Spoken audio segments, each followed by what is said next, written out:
Oi pessoal, tudo bem? Mais um vídeo aqui da monitoria de BMF2 e hoje vamos falar sobre a biofísica da hemodinâmica. O objetivo do vídeo é a gente tratar a equação de Poiseuille, lei de Laplace, fluxo sanguíneo e resistência periférica, tá bom? Bom, sobre a equação de Poiseuille ou a lei de Poiseuille. O objetivo da equação não é vocês decorarem a fórmula, tá bom? É vocês entenderem o que cada letrinha aqui vai dizer pra gente. Principalmente esse ΔP, que é a diferença de pressão ou o gradiente de pressão, e esse Qzinho, que está relacionado com o volume do fluxo sanguíneo. Pensa no seguinte, você tem um tubo, que é o nosso vaso sanguíneo. Você vai ter o P1 e P2. Pensa que o P1 ele vai ter uma grande pressão. Por exemplo, a aorta do coração, certo? O arco da aorta, por exemplo. Do arco da aorta até, sei lá, até a femoral, pensa nesse caminho. Você vai ter uma diferença de pressão.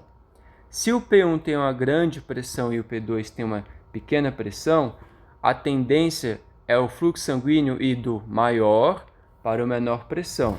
É isso que a equação de Poiseuille quer dizer, tá bom? Descendo aqui, pessoal, eu quero trazer para vocês o seguinte. Pensa no metrô em relação a gradiente de pressão.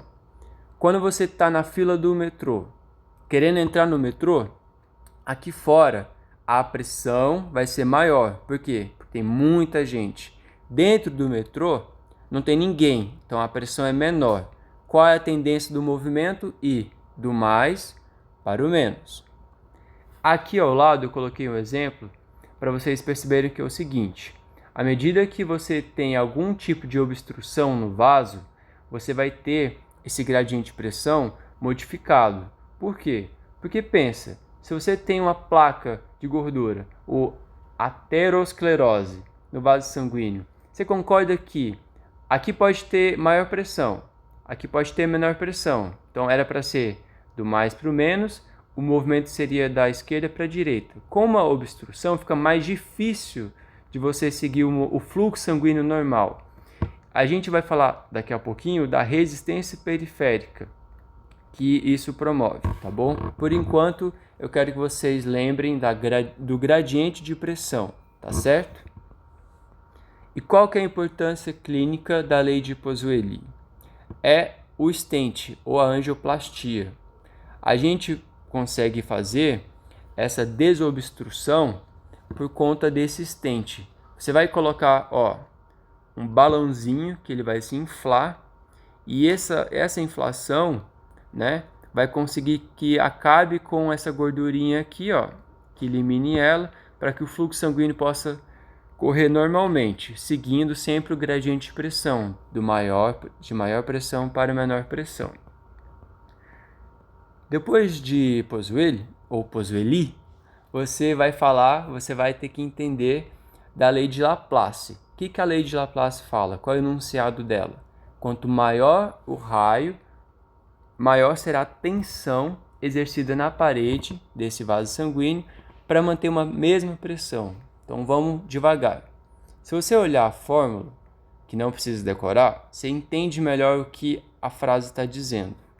É o seguinte, a gente tem uma pressão arterial no corpo inteiro. Ela tem que ser constante em condições normais. É o famoso 12/8, 120/80 miligramas de mercúrio.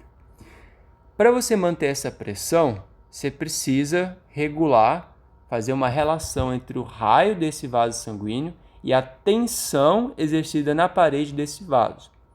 Olhando aqui para a fórmula, você vai ver, P vezes R sobre 2H. O que isso quer dizer?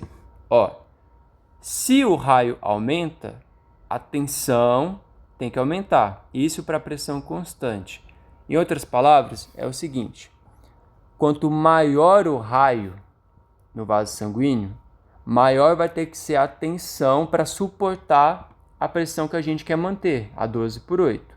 Então, mais uma vez, pensa na artéria aorta. A artéria aorta, ela precisa ser maior, precisa ter maior raio, porque ela está submetida a maiores pressões. Agora, se você pegar uma artéria lá do seu pé, ou se não um capilar, ele não precisa de tanta pressão, ele não precisa aguentar tanta pressão assim. Por isso que o raio dele é menor, tá bom? E qual é a importância clínica da lei de Laplace? Aneurisma arterial e aneurisma venoso, a famosa varize. Na arterial, você consegue ver aqui, ó, a arterial aorta abdominal normal e com aneurisma. Você percebe, ó, que aqui o raio dela, o diâmetro dela aumentou. Isso aqui é uma condição patológica. Por quê?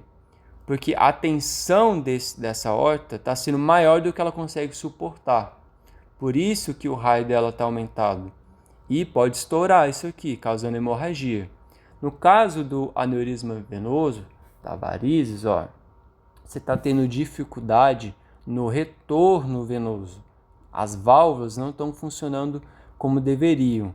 E aí, quando você tem essa dificuldade de retorno venoso, é como se acumulasse um bolsão aqui, ó, de sangue, fazendo o inchaço dessas veias, tá certo? Sobre o fluxo sanguíneo, eu quero que vocês só relembrem o que a gente já falou até agora. A gente tem um gradiente de pressão, P1 vai ser maior, P2 vai ser menor, então o fluxo sanguíneo vai ser do maior para o menor e a gente vai ter também a resistência desse vaso que está relacionado com o seu raio, seu diâmetro. E lembrando, lá de Laplace, quanto maior o raio, vai ter que ser maior a tensão na parede desse vaso para manter a nossa pressão sempre constante. E aqui, para vocês lembrarem mais uma vez, lembro do metrôzão. Metrô cheio, lá fora. Quando você quer entrar para o metrô, a pressão é maior. Quando você entra para o metrô, você segue um fluxo sanguíneo, segue um gradiente de pressão. E aí agora eu vou explicar para vocês a resistência relacionada ao vaso sanguíneo. A resistência periférica é a resistência do vaso à passagem do fluxo. Então, antes de eu falar da resistência periférica, eu quero lembrar vocês dos fluxos sanguíneos que tem o laminar e o turbulento. Isso, muito bem, a memória puxou aqui. O laminar é o seguinte, é o normal, é o que deve acontecer de preferência. Como assim? Pensa que você está no metrô. O metrô é o vaso sanguíneo. Você é uma hemácia, tá bom? Quando o metrô está vazio, você segue o fluxo tranquilo, certo? Sem nenhuma coisa te impedindo, não tem bifurcação, não tem nada. É só um tubo. Você agora está no metrô e tem muitas pessoas. Você vai passar pelo corredor tranquilo? Vai. É laminar também. É. Mas quando você tem muita gente no metrô, vai ser turbulento, na verdade. Por quê? Porque, por exemplo, se você tiver uma bifurcação, lembra da traqueia, lá da carina, o sangue, ele vai passar, só que ele vai ter que se bifurcar. Essa bifurcação causa um movimento, um fluxo sanguíneo turbulento. Aqui é a mesma coisa. Pense que você é um ambulante lá no metrôzão. Você está no vaso sanguíneo. Aqui você passa tranquilo, você pode até deslizando, ó, de boa. Aqui você também passa pelo corredor, mas aqui você já tem que pedir licença para o pessoal, tem que ficar contornando o pessoal. E o que isso tem a ver com resistência periférica? Por que eu estou viajando nisso? Ó, pensa no seguinte, mais uma vez. Da sua artéria aorta até a ponta do seu pé, a tendência dos vasos sanguíneos é de diminuir o raio, diminuir o diâmetro, certo?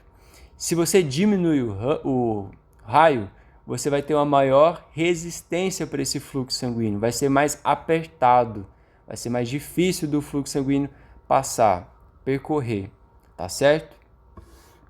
E aqui a gente entra nos fatores que determinam essa resistência periférica, essa dificuldade. Um dos fatores é o diâmetro do vaso, que a gente já falou. Outro fator é a viscosidade do sangue. Como assim viscosidade? É aquele sangue mais denso. Eu gosto de comparar muito com o milkshake do Bob's. Como assim? Quando você pega aquele ovo maltine e você vai sugar no canudo, pensa no seguinte: se você pega o canudo do Bob's, que é mais grande, fica melhor do que você pegar um canudo de um suco de laranja. Por quê? Porque o seu sangue, o seu milkshake, vamos dizer assim, ele é viscoso, tem muitas hemácias, tem muitas proteínas séricas, vai causar uma densidade nesse sangue. Quanto maior a viscosidade do sangue, vai ser mais difícil para eu transportar esse sangue, certo? É como se eu ocupasse muito espaço no meu vaso sanguíneo. Outro fator que determina a resistência é o comprimento total do vaso. Isso aqui é muito fácil de entender. Olha para cá esse vaso. Se esse vaso é muito grande, se o L, ou seja, o comprimento é muito grande, eu tenho muita estrada para percorrer. Então a resistência é maior. Agora, se tem um vaso menorzinho, a resistência é menor. Por quê? Porque eu não preciso correr tanto, beleza?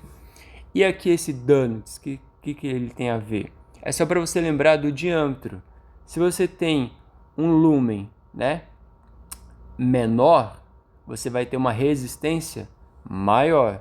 Agora, se esse donuts ou uma roda de pneu for muito largo, vai passar mais sangue. Então a resistência é menor, tá bom? Isso também é aplicado a vasoconstrição e vasodilatação. Se tem vasoconstrição, lembra do donuts, ó, passa pouco sangue. Se tem vasodilatação, pensa no pneu, sei lá, pensa no seu anel, que ele é bem grandão, o raio dele, beleza? E é isso, pessoal, muito obrigado, espero que vocês tenham entendido essa parte de biofísica da hemodinâmica e compareçam às monitorias para tirar suas dúvidas. Valeu!